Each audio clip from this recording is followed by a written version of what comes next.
Mansukhbhai Chauhan, mission જય Bhim and સમતા સૈનિક દળ ગુજરાત પ્રદેશ। પહેલા તો આપ ઇન્સ્ટામાં એક વિડીયો હું આપને બતાવું છું, વિડીયો જોઈ લો। મારો દલિત ભાઈ એના ઘરે બોલાવે કે મારા ઘરે આવે કે અમારા ઘરના મંદિરે આવે, મઠે આવે, મને કોઈ વાંધો નથી। એની સાથે એક માટલામાં પાણી પીવામાં બી મને કોઈ વાંધો નથી, અને એની સાથે એક થાળીમાં જમવામાં બી મને કોઈ વાંધો નથી। જય શ્રી રામ, જય હિન્દ, વંદે માતરમ, જય સંવિધાન। 14 એપ્રિલ પરમ પૂજ્ય ડોક્ટર બાબા સાહેબ ભીમરાવ આંબેડકરજીની જન્મ જયંતિ પર એમને કોટી કોટી વંદન, કોટી કોટી નમન।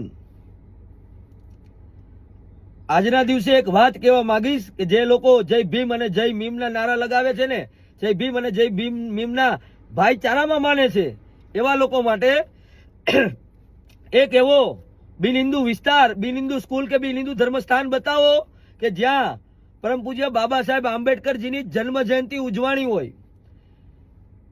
એક એવો પરમ પૂજ્ય બાબા સાહેબ આંબેડકરજીની જન્મ જયંતિનો ઉજવણીનો કાર્યક્રમ બતાવો કે જેના આયોજક બિન હિન્દુ હોય।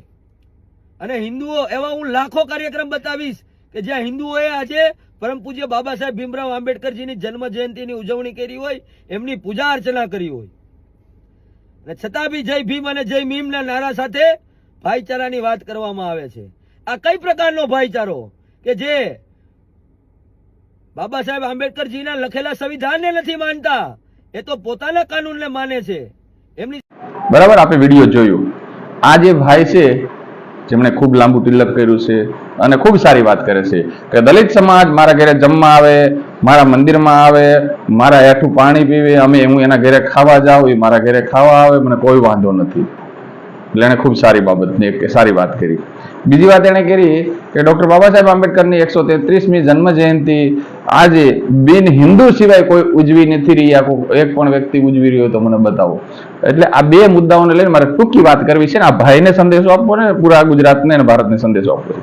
પહેલા તો આ ભાઈને એ કહેવા માંગુ છું કે આ દલિતના ઘરે શું ખાશો, ચાલો મારા ઘરે હું આપને ઇન્વાઇટ કરું છું। અમારા બાપ દાદાઓને જે ખાવા માટે જે મજબૂર કર્યા હતા, જે મનુવાદી વ્યવસ્થા, એ આપ ખાવા માટે તૈયાર છો?